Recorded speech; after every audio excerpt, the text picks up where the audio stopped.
Hello everyone, कैसे हैं आप सब? हाँ, hello hello hello, good evening. आ जाओ भाई, जल्दी जल्दी आ जाओ मेरे बच्चों। ये इसमें नहीं हो रही है, उसमें आवाज हो रही है। ये कहाँ से आवाज हो रही है?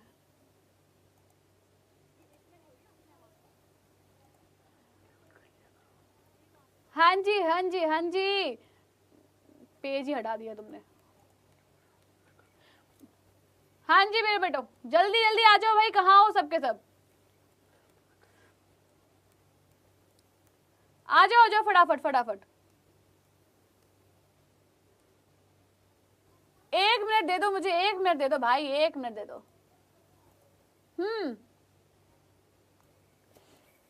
जल्दी आ जाओ, जल्दी जल्दी कमेंट बड़े कर दो ताकि मुझे दिख जाए मेरे बच्चे क्या बोल रहे हैं मेरे से। मैम हम बिहार से हैं। ओके, हाँ जी, कैसे हैं? शीतल, विजय, अनिल, प्रकाश, मोहित, आजाद, निधि, राज, धनीपाल, याशना, निशा गुप्ता, शिवानी, आर्यन, बाबू किशु, लकी, राज यादव, अमरीश, संदीप कुमार, संचित, ममता, सिद्धांत, विकी, रोशन कुमार, दिव्यांशु, सपना। यार इतनी जल्दी जल्दी नाम आ रहे हैं ना कि मेरे को मतलब मैं पढ़ नहीं पा रही हूँ। हाँ, गणेश, कैसे हैं आप सब? पहले तो मुझे ये बताओ। माय नेम इज संजय, नहीं सुजय, सुजय। अच्छा, छवि, ओके छवि। नंदिनी चतुर्वेदी, ओके नंदिनी। काजल, सिया, फ्यूचर लाइफ, निखिल, आशीष, विकास, अंश, गौरी, रीना। और जिन जिन के नाम छूट गए हैं ना, तो बच्चे को गुस्सा मत दो ना, मैं बीच बीच में सबके नाम लेती रहूंगी, ठीक है? हाँ जी, सूर्यकांत, रोशन कुमार, आकिब, शैलेश, गगन। आ जाओ भाई, फटाफट से आ जाओ ताकि क्लास को शुरू कर लेते हैं हम लोग, है ना? और जो बच्चों ने, जिन बच्चों ने अभी तक लाइक नहीं किया है ना, तो यहाँ पे लाइक का सिलसिला रुकना नहीं चाहिए। जैसे कि मैं कहती हूँ कि गब्बर कहते हैं ना बसंती से कि जब तक तेरे पैर चलेंगे तब तक इन दोनों की, यानी कि जय और वीरू की सांसें चलेंगी। बिल्कुल उसी तरीके से जब तक यहाँ पे लाइक बढ़ते रहेंगे, आपको नई नई चीजें सीखने को मिलती रहेंगी, ठीक है? चलो जल्दी जल्दी, अरे चलने दो यार। हाँ हाँ हाँ, lots of love to all of you, बहुत सारा प्यार आप सभी को, बहुत सारा। और आप सभी को भाई नवरात्रि की शुभकामनाएं, साथ साथ आप सभी को ईद मुबारक हो, ठीक है? क्योंकि कल मेरी क्लास होगी नहीं, इसीलिए मैंने एडवांस में ईद मुबारक बोल दिया।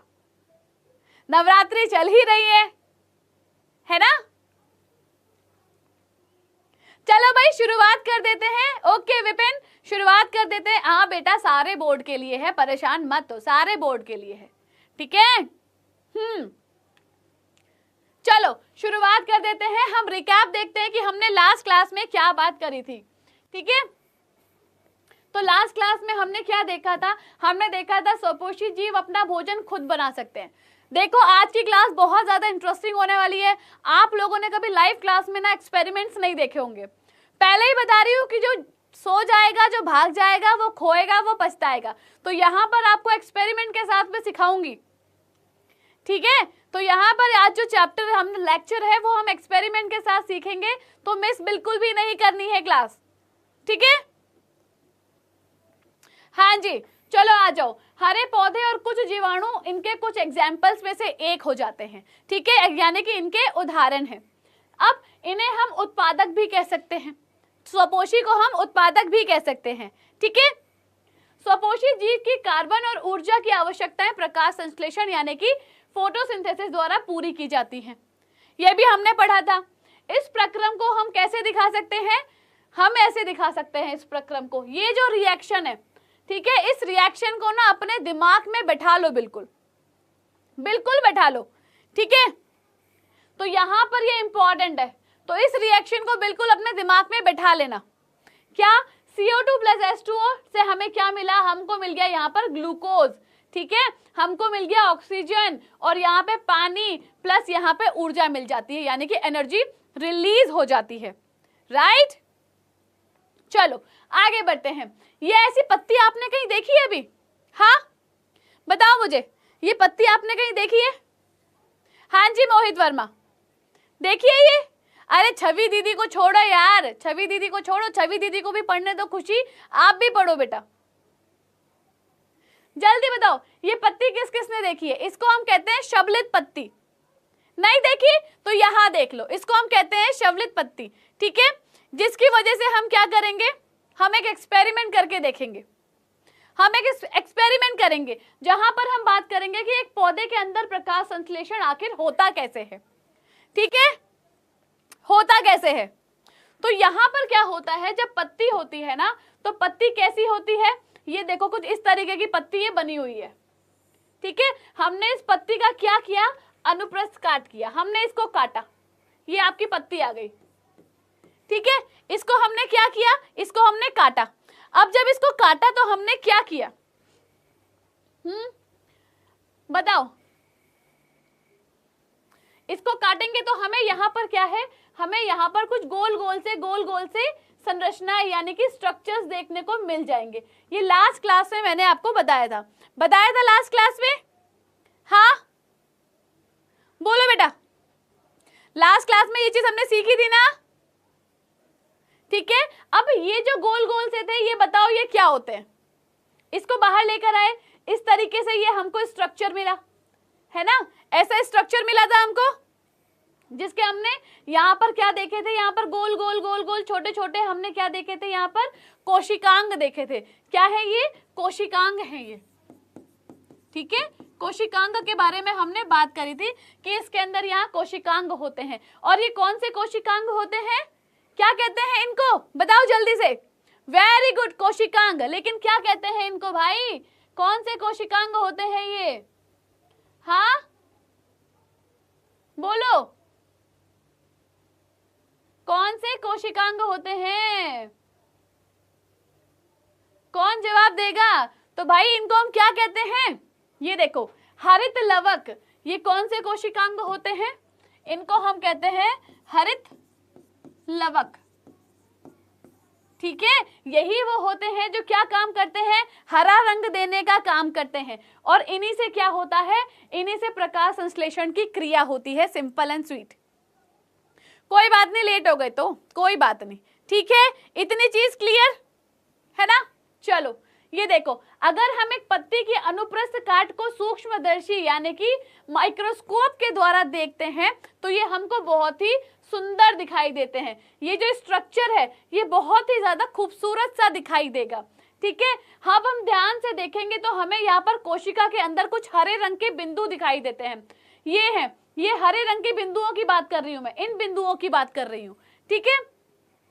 ये कोशिकांग है, ठीक है, जिनको हम क्लोरोप्लास्ट कहते हैं। ये क्या है, कोशिकांग है, जिनको हमने क्या बोला, कोशिकांग, जिनको हमने हरित लवक यानी कि क्लोरोप्लास्ट बोला, जिनको हमने क्या बोला, इनको क्लोरोप्लास्ट, ठीक है, जिनको हमने क्या बोला, क्लोरोप्लास्ट बोला, राइट। इतनी बात क्लियर, राइट, इतनी बात क्लियर ना। चलो अब क्लोरोप्लास्ट के अंदर हम क्लोरोफिल अणुओं को बहुत ही क्लियरली देख सकते हैं, जो पौधों को हरा रंग देने का काम करते हैं। क्लियरली मतलब इसको बिल्कुल स्पष्ट रूप लिख सकते हैं, स्पष्ट रूप से देख सकते हैं, ठीक है। और जो क्लोरोफिल है वो फोटोसिंथेसिस के लिए बहुत जरूरी होता है। क्यों जरूरी होता है क्लोरोफिल फोटोसिंथेसिस के लिए? लॉट्स ऑफ लव क्या है, Kunwar Verma, lots of love to you. हाँ ठीक है, जरूरी क्यों होता है कि भाई बताओ मुझे, जो फोटोसिंथेसिस है, प्रकाश संश्लेषण, ये जरूरी क्यों है? सबसे पहली चीज खाने के लिए भाई, जो मोस्ट इंपॉर्टेंट चीज है, इससे इनको क्या मिलता है, खाना मिलता है, इसीलिए इनके लिए ये बहुत ज्यादा जरूरी है, राइट, ठीक है। चलो, पौधे कार्बन डाइऑक्साइड कैसे प्राप्त करते हैं? How the plants obtain carbon dioxide है। तो यहाँ पर पौधों के पत्तियों की सतह पर एक बड़ी संख्या में छेद होते हैं। जो ये पत्ती है, ठीक है, इस पत्ती की सतह पे क्या है, हमने देखे हैं बहुत ज्यादा छेद होते हैं पत्ती की सतह पर, ठीक है। किस किसने देखे हैं ये छेद, बताओ। हाँ, ग्रेना और स्ट्रोमा होते हैं। Very good Sonakshi, very good बेटा। हाँ, वेरी गुड रेलिश बॉय, बहुत बढ़िया बेटा। ठीक है। तो यहां पर छेद किस किसने देखे हैं पत्ती के ऊपर, ये बताओ, बोलो।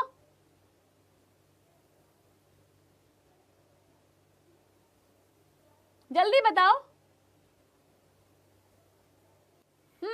तो भाई इसके अंदर ये बहुत सारे क्या होते हैं, छेद होते हैं, जिसे हम स्टोमेटा बोलते हैं। इन छेदों को क्या बोलते हैं हम, स्टोमेटा, ठीक है। और स्टोमा भी बोलते हैं, स्टोमेटा या स्टोमा भी बोलते हैं, ठीक है। प्रकाश संश्लेषण के लिए हरे पौधे हवा से कार्बन डाइऑक्साइड लेते हैं। अब ये जो हरे पौधे हैं ये एयर से क्या करेंगे, कार्बन डाइऑक्साइड ले लेंगे। इन्होंने क्या किया, कार्बन डाइऑक्साइड लिया। कार्बन डाइऑक्साइड इनकी सतह पर मौजूद स्टोमेटा के माध्यम से यानी कि माध्यम से पत्तियों में प्रवेश करते हैं। अब ये जो स्टोमेटा है इनमें क्या होता है, ये जो स्टोमेटा है इन्हीं के मीडियम से, इन्हीं के माध्यम से क्या करेंगे, ये जो CO2 है इन पत्तियों के अंदर जाएगा, इन्हीं के स्टोमेटा के माध्यम से जाएगा। इस चीज को ध्यान में देना, ठीक है।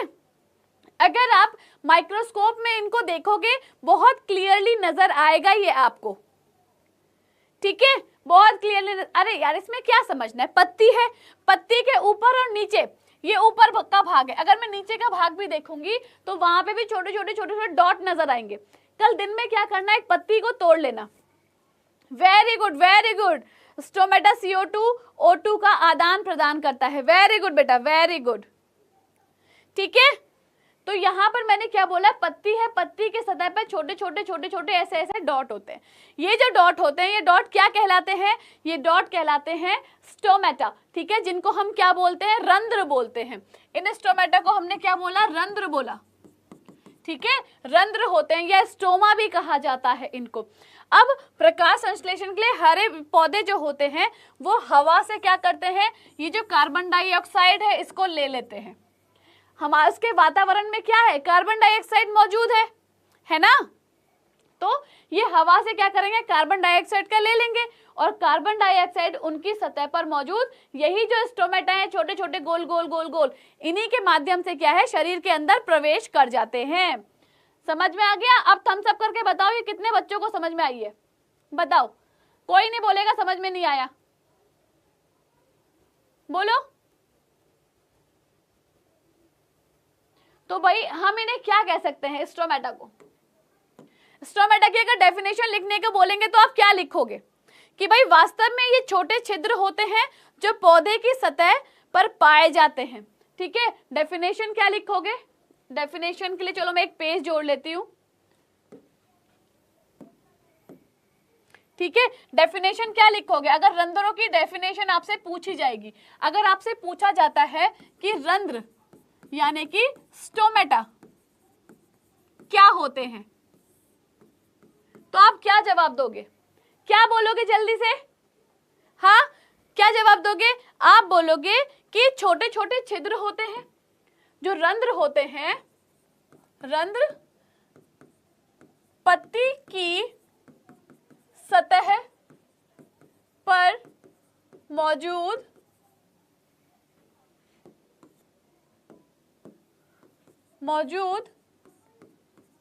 छोटे छोटे छिद्र होते हैं, ठीक है, छिद्र होते हैं। पहली चीज तो आप ये लिखोगे, ठीक है, पहली चीज तो आप ये लिखोगे रंध्र क्या होते हैं, पत्ती की सतह पर मौजूद छोटे छोटे क्या होते हैं, छिद्र होते हैं, जिनसे गैसों का आदान प्रदान होता है, जिनसे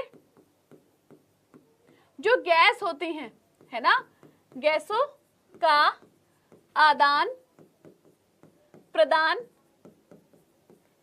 होता है,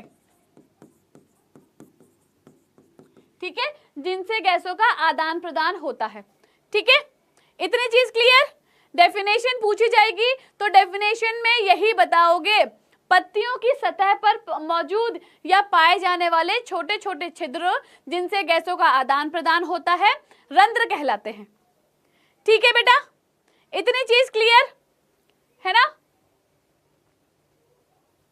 और साथ साथ ये याद रखना कि ये जो गैसों का आदान प्रदान होता है ना, ये जो गैसों का आदान प्रदान हो रहा है, याद रखना ये बहुत ज्यादा मात्रा में होता है, ज्यादा मात्रा में होता है।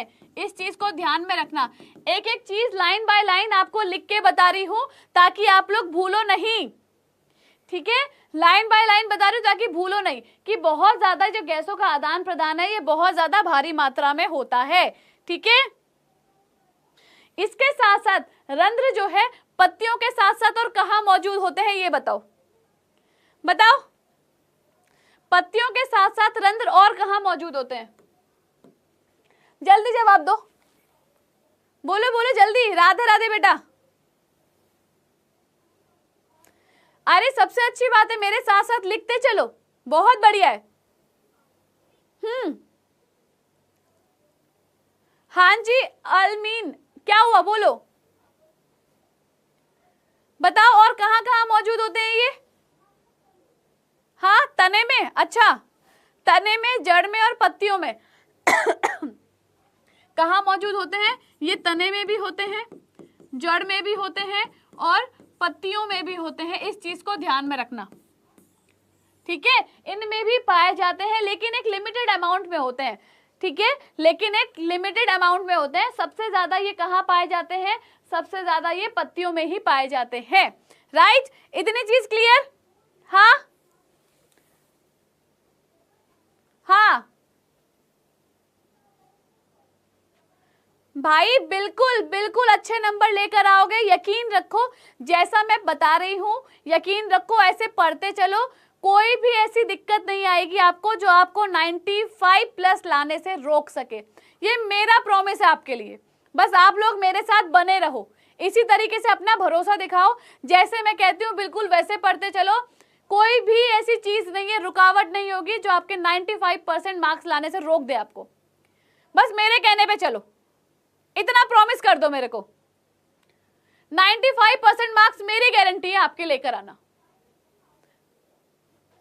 समझ गए? मेरी गारंटी है 95% मार्क्स।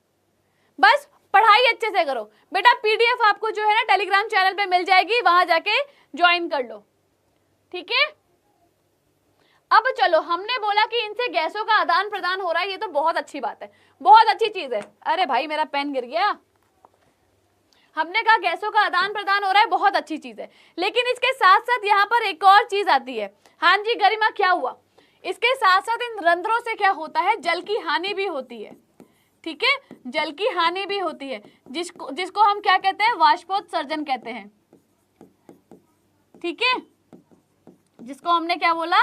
इवापोरेशन बोला इंग्लिश में, इवापोरेशन।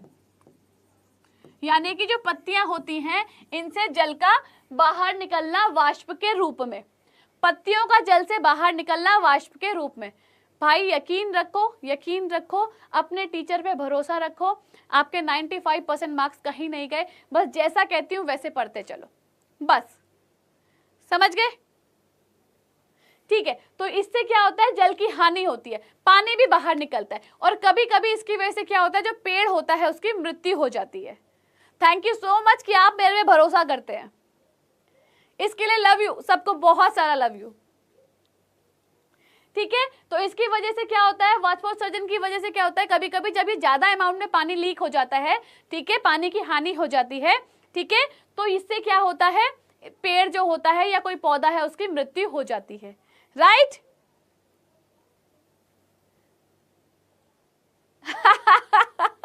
छवि क्या बात बोल रही हो छवि? हाँ चलो आगे बढ़ जाते हैं। ठीक है, इतनी चीज क्लियर हो गई ना सबको? चलो, इसलिए जब भी गैसों के आदान प्रदान की आवश्यकता होती है, जब भी जो है गैसों का आदान प्रदान होता है, रंध्र क्या होते हैं? ये खुल जाते हैं। ठीक है, ये देखो, ये आपकी पत्ती है। ठीक है, ये आपकी पत्ती है, इस पत्ती के ऊपर छोटे छोटे छोटे छोटे इस तरीके से डॉट मौजूद होते हैं। दिख रहे हैं डॉट आपको? मैं जो बना रही हूं, क्या दिखाई दे रहे हैं? हाँ, नहीं दिख रहे? अभी दिख रहे हैं डॉट? हाँ, कि ये जो छोटे छोटे डॉट होते हैं इनको ओपन करके देखा तो इस तरीके से ये ऐसे स्ट्रक्चर नजर आते हैं, जैसे बीन होते हैं ना, बीन्स के जैसे स्ट्रक्चर नजर आते हैं ऐसे करके। ठीक है, ऐसे करके यहाँ पे आपको स्ट्रक्चर नजर आएगा, राइट। अब क्या होता है, जिस तरीके से गार्ड क्या करता है, बिल्डिंग की सिक्योरिटी करता है कि भाई जब कोई अंदर आता है तो गेट खोलता है और जब वो चला जाता है तो गेट बंद कर देता है। तो ये जो होते हैं क्या, स्टोमेटा, ये भी यही काम करते हैं। ये क्या काम करते हैं? उसी तरह जो रंध्र है, ये छिद्रों का खुलना और बंद होना, ये जो इनका खुलना और बंद होना है, गार्ड सेल इनका यही काम करती हैं। ये जो है ये क्या कहलाती है? Guard cell. ठीक है, ये क्या है? Guard cell.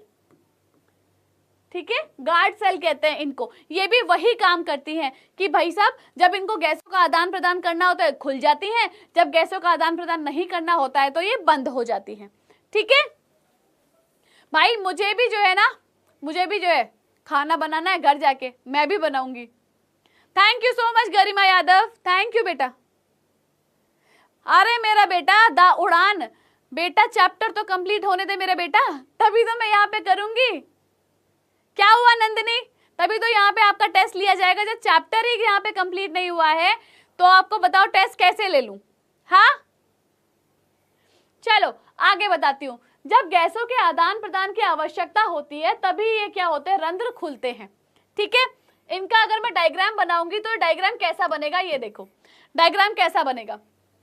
रंध्र जो है इस तरीके से, ये क्या है? बीन शेप होता है। ठीक है, ये बाहर ऐसे ऐसे ऐसे ऐसे ऐसे ऐसे करके होती है। ठीक है, तो यहाँ पर क्या है, जब गैसों का आदान प्रदान होगा तो ये क्या है? गार्ड सेल है। ठीक है, इनको क्या कहते हैं? हम गार्ड सेल कहते हैं। गार्ड क्या होता है? जैसे चौकीदार हो गए। ठीक है, ये गार्ड सेल क्या काम करेंगी? ये गार्ड सेल तब खुल जाती हैं, एक दूसरे से दूर हो जाती हैं। जिस तरह किसी बिल्डिंग का गार्ड गेट खोलता है और बंद करता है, उसी तरीके से रंध्र छिद्रों का खुलना और बंद होना गार्ड सेल का कार्य होता है। इसीलिए एक एक चीज मैंने यहाँ पे लिख दी है ताकि आप लोग लिख लो। ठीक है, गार्ड सेल बीन के आकार की कोशिकाओं को जोड़ा होता है जो रंध्र के छिद्रों के चारों ओर देखी जाती हैं। ठीक है, अभी बताऊंगी इसका फेयर डायग्राम में आपको दिखाती हूँ, टेंशन ना लो। ठीक है, और वही गार्ड सेल में जब पानी अंदर की तरफ जाता है तो ये जो बीन शेप की कोशिकाएं हैं ये क्या होती हैं? एक दूसरे से ऐसे चिपक जाती हैं। ये चिपक जाएंगी इस तरीके से। ठीक है, चिपक जाएंगी और क्या होंगी? फूल जाएंगी। रंध्र छिद्र यानी कि जो स्टोमेटल पोर है वो खुल जाते हैं और जब गार्ड सेल में से पानी बाहर निकल जाता है तो ये श्रिंक हो जाती हैं, यानी कि जिसको हम कहते हैं सिकुड़ जाती हैं। ठीक है, सिकुड़ जाती हैं और जो स्टोमेटल पोर्स हैं यानी कि जो रंध्र छिद्र हैं वो क्या होते हैं? बंद हो जाते हैं। इतनी बात क्लियर? हाँ, इतनी बात क्लियर? ठीक है ना, जल्दी बताओ। ये देखो इस तरीके से ये है खुला रंध्र। ठीक है, खुला हुआ रंध्र है ये, और ये क्या है? बंद है। खुले हुए रंध्र में देखो ये दोनों चीजें क्या है? ये है द्वार कोशिकाएं जिन्हें हम गार्ड सेल कहते हैं। इनको हम क्या कहते हैं? गार्ड सेल्स कहते हैं। ये रंध्र छिद्र है यानी कि इनको हम स्टोमेटल पोर कहते हैं। ठीक है, हरित लवक यानी क्लोरोप्लास्ट है ये। ठीक है, तो हमने बोला कि ये जो बीन शेप है ये क्या है? हाँ, ये द्वार कोशिकाएं हो गई। रंध्र छिद्र ये हो गया। ठीक है, जो खुलता और बंद होता है ना, और ये इसके अंदर गोल गोल गोल गोल मटोल से ये क्या है? हरित लवक है। यानी कि क्या है ये? हरित लवक क्या होते हैं? बताओ। ठीक है ना, तो यहाँ पर जब गैसों का आदान प्रदान यहाँ पे होगा, है ना, यहाँ पर जो गैस है इनका आदान प्रदान होगा तो ये वाला जो पोर्शन है, ये वाला और ये वाला एक दूसरे से दूर हो जाता है। ठीक है, खुल जाता है एक दूसरे से, ये इस तरीके से दूर हो जाएगा। लेकिन जब यहाँ पर जो गैस है इनका आदान प्रदान नहीं होता है तो ये क्या करते हैं? पास आ जाते हैं। और ऐसे करके ये क्या होते हैं, बंद हो जाते हैं। ये क्या आ गए, पास आ गए और बंद हो गए। तो इनके जो डिफरेंसेस ये हो जाते हैं, ठीक है ना। इतनी चीज क्लियर, बोलो जल्दी से। बिल्कुल बेटा, नोट्स में डायग्राम बनेगा मेरा बेटा। बायोलॉजी आप बिना डायग्राम्स के इमेजिन नहीं कर सकते हो भाई। ऐसी तैयारी करवाऊंगी ना कि आप लोगों को ना दूसरे कहीं ट्यूशंस की जरूरत ही नहीं पड़ेगी। इतना याद रख लेना, एक एक चीज ऐसे डीप, इतने गहराई से समझाऊंगी, इस चीज की शर्त दे रही हूं, ठीक है। इतनी चीज क्लियर हो गई सबको, जल्दी बताओ ताकि मैं आगे बढ़ूं। हाँ,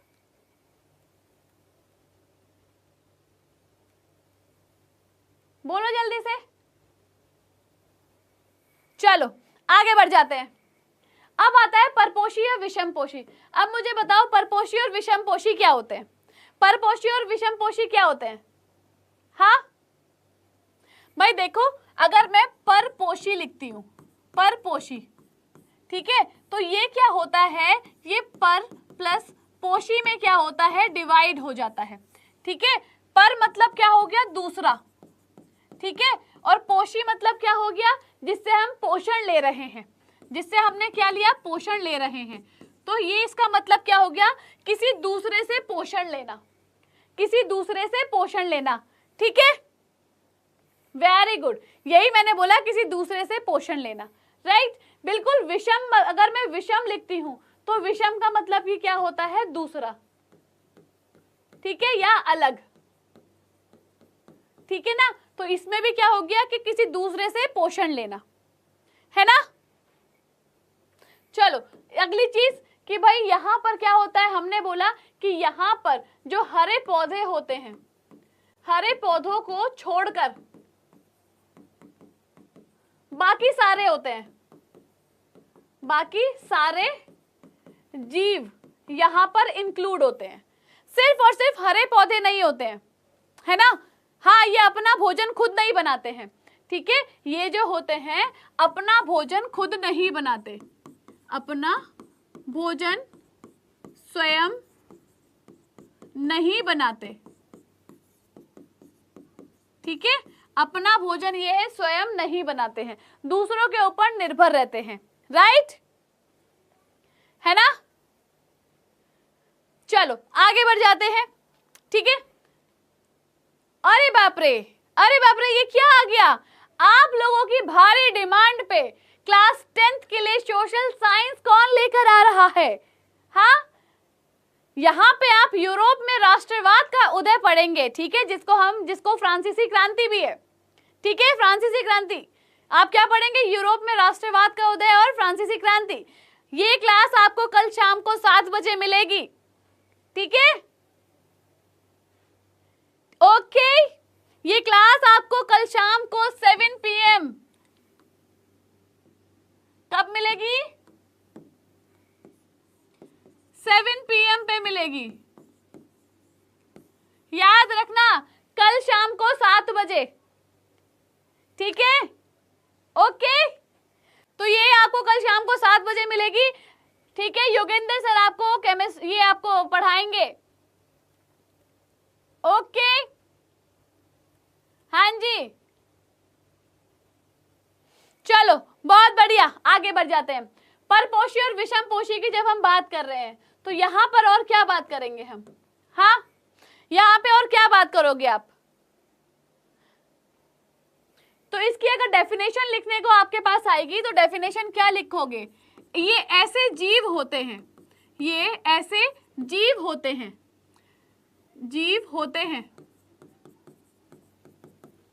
जो अपने भोजन के लिए, अपने भोजन के लिए अपने वातावरण में मौजूद जीवों पर निर्भर रहते हैं, जीवों पर निर्भर रहते हैं। ठीक है, तो अगर आपके पास डेफिनेशन आएगी तो मेरे बेटा यही लिखनी है। हाँ यार, केमिस्ट्री नहीं, मेरे गलती से हो गया यार, टंग स्लिप हो गई है ना। SST social science.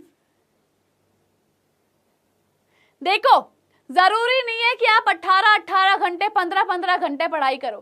ठीक है, पढ़ता एक एवरेज बच्चा भी है और एक टॉपर बच्चा भी है, लेकिन दोनों के पढ़ने में क्या होता है, अंतर होता है। ठीक है, दोनों के पढ़ने में अंतर होता है। वो कुछ ऐसी रणनीतियां उपयोग करते हैं, स्ट्रैटेजी यूज करते हैं, ठीक है, जिनसे उनके मार्क्स अच्छे आ जाते हैं। ओके, हाँ, तो यहां पर हमने भाई ये अगर परपोषी की डेफिनेशन आएगी तो आप यही लिखोगे। ठीक है, तो भोजन के स्वरूप और उसकी उपलब्धता के आधार पे, कि मतलब उसका स्वरूप क्या है भोजन का और वो कितना उपलब्ध है, उसके बेसिस पे पोषण जो होता है, ये जो परपोषी है, ठीक है, ये भी क्या है, अलग अलग प्रकार के होते हैं। राइट। जैसे कि यहाँ, अरे मम्मी भाई साहब ये तो गड़बड़ हो गई, यहाँ पे एक पेज जोड़ना पड़ेगा मुझे, है ना, यहाँ पर मुझे एक पेज जोड़ना पड़ेगा, इसको मुझे यहाँ से कट करना पड़ेगा। कट नहीं भाई, रुको एक मिनट, यहाँ गड़बड़ हो गई है मेरे से, कंट्रोल Z मारना पड़ेगा मुझे। यहाँ पे कंट्रोल Z मारा मैंने, है ना, और क्या किया, कंट्रोल Z मार के ये यहाँ से ये कट करना था मेरे को, और इसको यहाँ लेकर जाएंगे हम, यहाँ पे इसको पेस्ट कर देंगे। ठीक है, और अब ये आ जाएगा हमारे पास। यस, चलो अब बात करते हैं हम। तो हमने बोला कि परपोषी या विषमपोषी क्या होते हैं। भाई मुझसे भी गड़बड़ हो जाती है, मुझसे भी गड़बड़ हो जाती है ना, और क्या, हमसे भी गड़बड़ हो जाती है भाई। तो भाई जीव यानी कि ऑर्गेनिज्म, जैसे कि हम अपने खाने के लिए पर्यावरण और अपने सराउंडिंग्स यानी कि अपने चारों तरफ निर्भर रहते हैं, डिपेंड करते हैं। ठीक है, भोजन के स्वरूप और उपलब्धता के आधार पर पोषण की विधि भी क्या हो सकती है, विभिन्न प्रकार की हो सकती है। इसके अतिरिक्त ये जीव के भोजन ग्रहण करने के ढंग पर भी निर्भर करती है। जैसे कि एग्जाम्पल अगर हम लेते हैं तो गाय और शेर की अगर हम बात करते हैं, अगर हम एक गाय और शेर में कंपैरिजन करते हैं, तुलना करते हैं, तो दोनों के भोजन क्या है, अभिगम यानी कि कैप्चर करने का तरीका क्या है, इनका अलग है। ठीक है, ये अलग अलग तरीके से क्या करते हैं, अपना खाने को खाते हैं। गाय घास खाती है जो कि स्थिर मतलब स्टेशनरी है। घास क्या है, मैंने कहा ये घास है, ठीक है, ये घास है, ठीक, ये घास यही की यही खड़ी है। जो ये गाय है, ठीक है, ये गाय क्या करेगी, आएगी और घास को क्या करेगी, खा लेगी। ठीक, वहीं अगर मैंने कहा ये बकरी है, ठीक है, ये बकरी है, ठीक है, ये क्या कर सकती है, ये भाग सकती है ना, ये क्या कर सकती है, दौड़ सकती है। अब यहां से अगर शेर आता है, ठीक है, शेर को इस बकरी को खाने के लिए क्या करना पड़ेगा, दौड़ लगानी पड़ेगी। ठीक है, दौड़ लगानी पड़ेगी। लेकिन ये जो गाय है, इस गाय को ये घास खाने के लिए दौड़ नहीं लगानी पड़ेगी। राइट। ठीक है, तो जबकि जो शेर का खाना है वो कैसा है, गतिशील है, जिसको हम मोटाइल भी कहते हैं। ठीक है, तो दोनों के खाने में क्या हो गया, अंतर हो गया। यानी कि अगर मैं इनको आसान शब्दों में कहूं तो मैं ये कह सकती हूँ कि जो हिरन है वो तो हिरन जो बकरी है, ठीक है, ये जो बकरी है ये तो क्या है, भाग सकती है। अरे मैंने सॉरी, हिरन ही है यार, यहाँ मैंने बकरी लिख दी है, हिरन। ठीक है, ये जो हिरन है ये क्या है, ये भाग सकता है, दौड़ सकता है। और शेर को क्या करनी पड़ेगी, मेहनत करनी पड़ेगी, इसको पकड़ने के लिए पूरी ताकत लगानी पड़ेगी इसको। ठीक है, इसको क्या करनी पड़ेगी, ताकत लगानी पड़ेगी। लेकिन जो गाय है, इस गाय को अपनी घास खाने के लिए ताकत लगाने की जरूरत ही नहीं है, इसको ताकत लगाने की जरूरत नहीं है, इसको ऐसे ही मिल जाएगी, है ना। ठीक है, तो इन दोनों के खाने में क्या है, अंतर है। वैसे ही अगर कोई ऑर्गेनिज्म है, या जिसको हम क्या बोलते हैं, जीव बोलते हैं, ठीक है, जैसे कि फफूंदी जिसको हम फंगस कहते हैं, जो पहले जो है क्या करती है, अपना जो भोजन है उसका विघटन करती है, यानी कि जिसको क्या करती है, ये ब्रेक डाउन करती है। इंग्लिश और हिंदी दोनों का इस्तेमाल किया है मैंने, इंग्लिश और हिंदी दोनों शब्दों का यूज किया है। क्यों, ताकि आप में से ऐसे बहुत सारे बच्चे हैं जिनको इंग्लिश भी जाननी होती है, ठीक है, जिनको इंग्लिश भी जाननी होती है, इसीलिए यहाँ पे मैंने इंग्लिश के शब्दों का प्रयोग किया है। राइट। तो शरीर के बाहर कर लेते हैं, फिर उसे एब्जॉर्ब कर लेते हैं, यानी कि क्या करते हैं, उसका अवशोषण करते हैं। क्या करते हैं, उसका अवशोषण करते हैं, एब्जॉर्ब यानी कि, जिनको हम मृतोपजीवी यानी कि सेप्रोफाइट कहते हैं। ठीक है, हाँ ठीक। फफूंदी, ईस्ट और मशरूम इसके कुछ एग्जाम्पल्स आ जाते हैं, यानी कि उदाहरण में। जबकि कुछ ऐसे जीव हैं जैसे कि हम हो गए, जिनको हम ह्यूमन बींग्स कहते हैं, पहले पूरा खाना खा लेते हैं, उसके बाद उसका पाचन यानी कि डाइजेशन करते हैं। राइट। चलो, परजीवी की अगर मैं बात करूं तो परजीवी क्या होते हैं? परजीवी ये जीव पौधे और जंतुओं के बिना मारे उनसे पोषण प्राप्त करते हैं।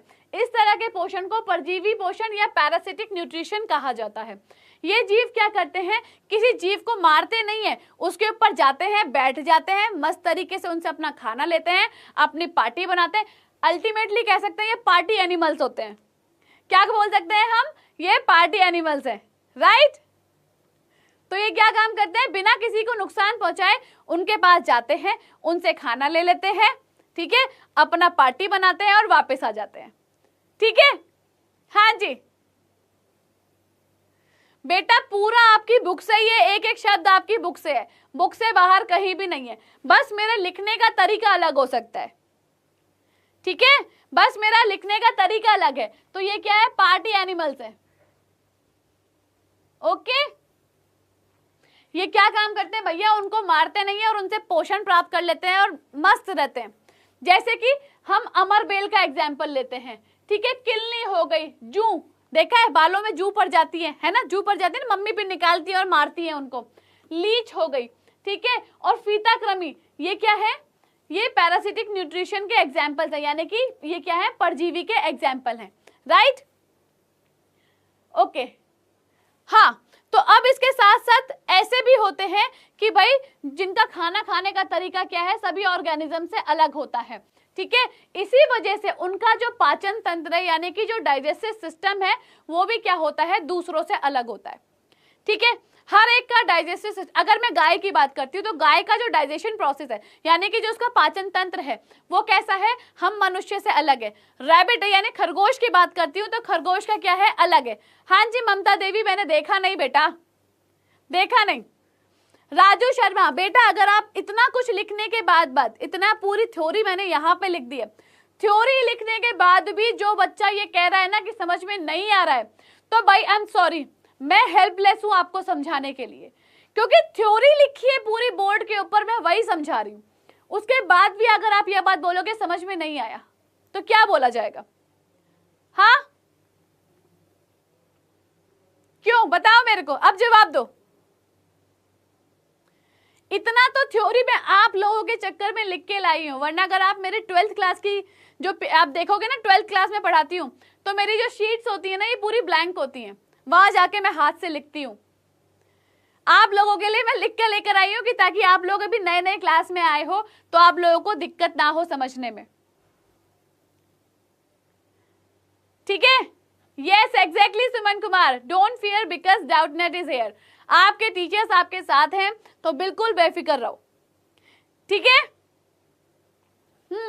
चलो आगे बढ़ते हैं। तो हमने बोला कि भाई पाचन तंत्र भी उनके क्या होते हैं, अलग अलग होते हैं।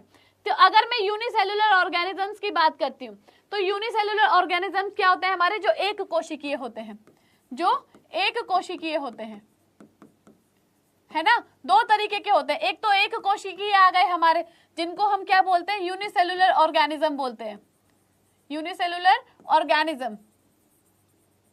ठीक है, एक तो ये आ जाते हैं। दूसरे क्या आते हैं हमारे पास, दूसरे आते हैं बहुकोशिकीय, बहुकोशिकीय। ठीक है, जिनको हम क्या बोलते हैं, जिनको हम मल्टी सेलुलर ऑर्गेनिज्म बोलते हैं, मल्टी सेलुलर ऑर्गेनिजम्स। राइट, जिनको हमने क्या बोला, मल्टी सेलुलर ऑर्गेनिज्म बोला। आप ये सोचो बेटा कि आप में से ऐसे बहुत सारे बच्चे थे जो हिंदी में के साथ साथ इंग्लिश में पढ़ना चाहते थे, तो मैं उनके लिए सोचो कि मैं उनके लिए इंग्लिश का भी वर्ड लिख के लेकर आई हूँ कि आप लोगों को समझने में दिक्कत ना हो। और कितनी मेहनत करवाओगे मेरे से ये बताओ, है इतना तो कर रही हूं मैं। इंसान क्या होता है ना, इंसान लालची होता है, पता है हम कैसे होते हैं ना, हमें जितना मिले ना हमें लगता है यार ये तो कम है, यार ये तो कम है, इससे ज्यादा मिल सकता था, इससे ज्यादा मिल सकता था। हम लोग कभी संतुष्ट नहीं होते हैं कि जितना मिल गया इनफ मिल रहा है हमको। सही बोल रही हूँ ना? हाँ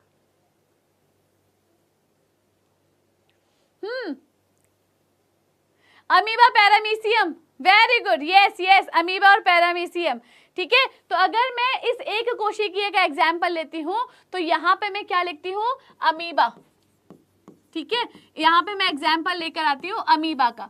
तो ये जो अमीबा होता है ये आपका अमीबा है।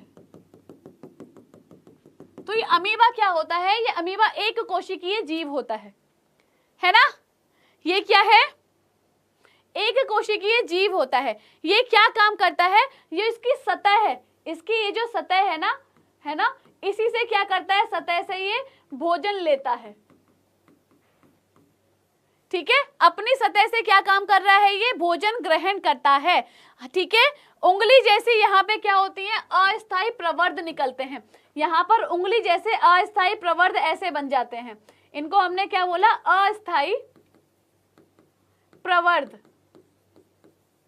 ठीक है, ये जो अस्थायी प्रवर्ध यहाँ पे बनते हैं, इन्हीं से क्या करता है, ये अपना भोजन क्या करता है, कैप्चर कर लेता है, यानी कि छीन लेता है ना?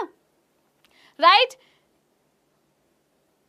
इनको हम क्या बोलते हैं, जो अस्थायी प्रवर्ध होते हैं इनको हम क्या बोलते हैं, सीडोपोडिया, यानी कि पादाब, जिनको हमने क्या बोला, सीडोपोडिया बोला। ये सीडोपोडिया किस किस को याद था ये बताओ, ये सीडोपोडिया है ना, या पादाब जो है किस किस चीज में मदद करता है, बोलो बोलो जल्दी।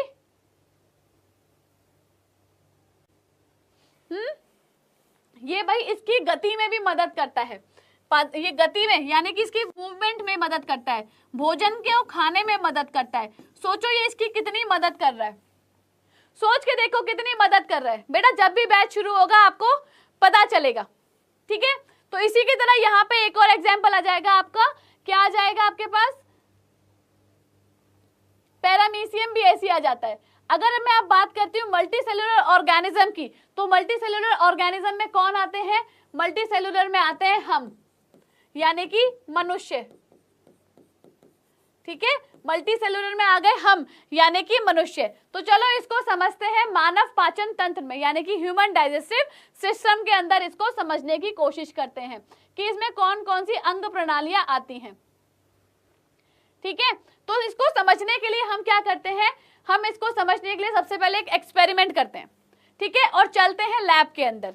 हम आ गए हैं अपने लैब के अंदर भाई एक्सपेरिमेंट को समझने के लिए, राइट? हाँ, हम अपने लैब के अंदर, ये मेरी लैब है। ठीक है, इस लैब के अंदर हम आ गए हैं। अब इस लैब में मैंने क्या किया, इस लैब में मैंने 2 टेस्ट ट्यूब ले लिए। इस लैब में मैंने 2 टेस्ट ट्यूब यानी कि जिनको हम परख नली कहते हैं, आपकी किताब में परख नली लिखा होगा। ठीक है, तो हमने एक को ए और एक को बी नाम दिया। मैंने कहा ये ए है और ये क्या है, बी है। ठीक है, 2 टेस्ट ट्यूब ये ले ली, दोनों में, एक में ए और एक में बी हो गई। ठीक, 1 ml स्टार्च सॉल्यूशन दोनों टेस्ट ट्यूब में डाल दिया।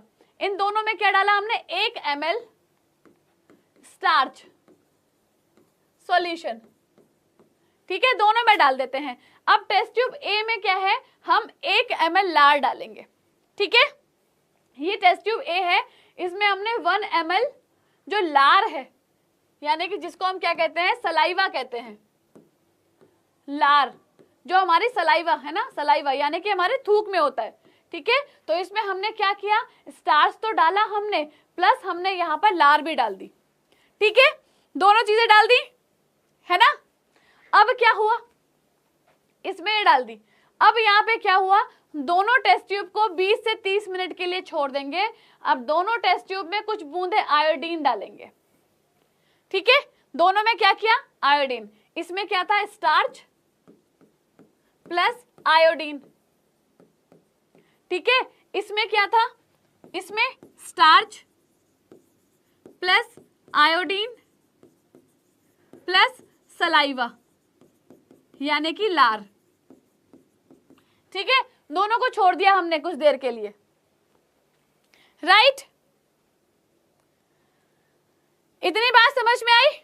अब बताओ आपको क्या लगता है कि यहां पर क्या होगा, ये बताओ। हाँ बताओ, अगर यहां पे मैंने ये 3 चीजें यहां डाली हैं और 2 चीजें यहां डाली हैं तो क्या होगा, बताओ मेरे को। स्टार्च होता है मंड, जिसको हम मंड कहते हैं स्टार्च को। अब यहां पर एक फैक्ट आ जाएगा भाई, यहां पर एक इंटरेस्टिंग सा फैक्ट आएगा। वो फैक्ट क्या है? फैक्ट ये है कि जो लार अमाइलेज मंड का खंडन शर्करा में कर देगा। जो लार अमाइलेज कहाँ होता है? लार अमाइलेज हमारे सलाइवा में पाया जाता है, ठीक है? ये जो हमारी सलाइवा है इसमें कौन सा एंजाइम पाया जाता है? इसमें एक एंजाइम पाया जाता है जिसको हम क्या कहते हैं? हाँ, जिसको हमने क्या बोला? लार अमाइलेज। जिसको हमने क्या बोला? लार अमाइलेज, यानी कि सलाइवा अमाइलेज जिसको हम कहते हैं, ठीक है? लार अमाइलेज पाया जाता है, राइट? अब लार अमाइलेज क्या करेगा? ये जो मंड है, मंड क्या है? स्टार्च। स्टार्च को हमने क्या कहा? मंड। इसको शर्करा यानी कि शुगर में इसको तोड़ देगा। अब लार अमाइलेज ये लाला रस व लार, लाला रस और लार एक ही होता है, इसमें पाया जाता है, ठीक है? अब टेस्ट ट्यूब ए जिसमें सलाइवा डाला था, यानी कि जिसमें हमने लार को डाला था, ठीक है, उसमें कोई भी नीला रंग नहीं बनेगा। उसमें नीला रंग नहीं बनेगा। इसमें क्या है?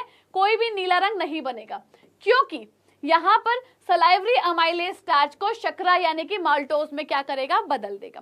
लेकिन जबकि टेस्ट ट्यूब बी जो थी हमारी, अरे बाप रे, जो टेस्ट ट्यूब बी थी, ठीक है, टेस्ट ट्यूब बी में क्या हुआ?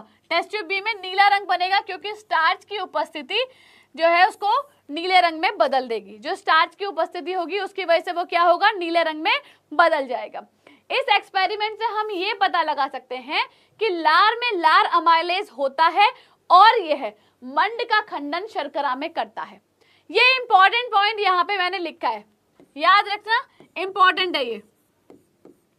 अगर आपसे पूछा जाएगा कि आप कैसे पता लगाओगे कि लार में लार अमाइलेज होता है और वो जो मंड यानी कि स्टार्च है उसको शर्करा यानी कि माल्टोज में तोड़ देता है, तो आप यही वाला एक्सपेरिमेंट वहां पे बताओगे, है ना? Very good. आलू में स्टार्च होता है, यस एग्जैक्टली, ठीक है? इतनी चीज क्लियर? बोलो बेटा। हाँ बिल्कुल छवि अग्रवाल, पता चलना भी चाहिए बेटा, वरना एग्जाम में क्या लिखोगे अगर नहीं पता चलेगा तो, ठीक है? हाँ, इतनी चीज क्लियर सबको? जल्दी बताओ बेटा। केमिस्ट्री बायोलॉजी सब एक दूसरे से जुड़ी हुई है, आ रही है बात समझ में? तो ये बात तो रहने ही दो कि केमिस्ट्री पढ़ रहे हो या बायोलॉजी पढ़ रहे हो।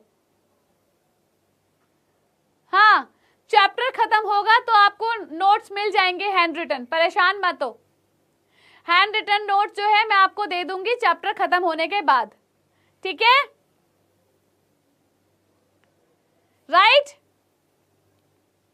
इतने डिटेल में तो मुझे लगता नहीं है कहीं से आपको नोट्स भी मिलेंगे जितना मैं यहां पढ़ा रही हूं। चलो फिर से एक बार रिमाइंड करा देती हूँ कि कल शाम को 7 बजे आपकी एसएसटी की क्लास होगी सोशल साइंस की, जो योगेंद्र सर लेंगे और वहां पर आपको पढ़ाएंगे यूरोप में राष्ट्रवाद का उदय, ठीक है? आप लोगों की डिमांड के ऊपर जो है यहाँ पर आपके एसएसटी के लिए टीचर प्रोवाइड कराए गए हैं, right? Thank you so much Mohammad Asif, दिल से शुक्रिया आपका।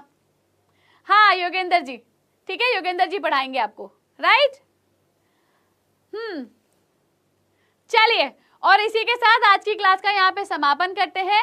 हमने शुरुआत कर दी है आज की कि भाई लार, हमने मनुष्य में यानी मानव में पाचन तंत्र की शुरुआत की है। शुरुआत हमने लार से कर दी है, क्योंकि खाना खाते हैं हम अपने मुंह से, तो सबसे पहली चीज होती है वो खाना किसके साथ मिक्स हो जाता है? लार के साथ, ठीक है? इससे आगे लार से वो कहाँ पहुंचेगा, कैसे पहुंचेगा, कैसे डाइजेस्ट होगा, हम लोग बात करेंगे अपनी अगली क्लास में, ठीक है? तब तक के लिए भाई आप लोग एंजॉय कीजिए, ओके? हाँ, और जो पढ़ाया जा रहा है उसको याद रखिए, पढ़ते रहिए। मिलेंगे आप लोगों से अपने अगली क्लास में, तब तक ले tata bye bye, good night, और अपना ख्याल रखो, अपने फेस्टिवल्स को एंजॉय करो अच्छे से, ठीक है, और लव यू सबको, बहुत सारा प्यार, है ना, बाय।